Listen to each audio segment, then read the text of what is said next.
তারপর ওখান থেকে বেরিয়ে খিদে পেয়েছিল, তো বর এখানে চপ কিনেছিল, তো এখানে চপ সিঙ্গারা আর অনেক কিছু ছিল। তো ওইটা খাওয়ার পর দেখো এখানে ঝাল কড়াই বিক্রি হচ্ছিল, তো একটু মশলা দিয়ে মাখিয়ে দিয়েছিল, তো এই ঝাল কড়াইটা খেয়েছিলাম, খেতে বেশ ভালো লাগছিল। ট্রেনও চাপা হয়ে গেল আজকে, তাই তো? বর এমন জায়গায় ঘুরতে নিয়ে গেছে যে যেতে যেতে আমাকে ট্রেন, মেট্রো, বাস, টোটো সব কিছু মানে চেপে তবে যেতে হয়েছে। তো দেখো এখানে আবার আর একটা স্টেশনে নেমেছিলাম, তো সেখান থেকে আবার বসে আছে আর একটা ট্রেন ধরবো বলে। তো ওইখান থেকে চলে এসে এবার মেট্রোতে ধরবো বলে মেট্রোতে এসেছি। তো অন্য জায়গায় আমরা ঢুকে পড়েছিলাম, আবার ঠিকঠাক জায়গায় মানে স্টেশনে ঢুকে আবার মেট্রো করে আবার আসছিলাম।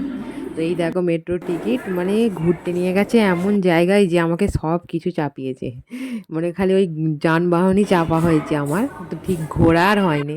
তো তারপরে দেখো এই বাসে করে বাড়ি আসছি, বাসে উঠে পড়েছি। তো বাসে করে আসছি, বাস থেকে নেমে দেখো তারপরে আবার স্কুটি করে বাড়ি আসছি। বাড়ি আসতে আমাদের অনেক রাত হয়ে গেছিলো।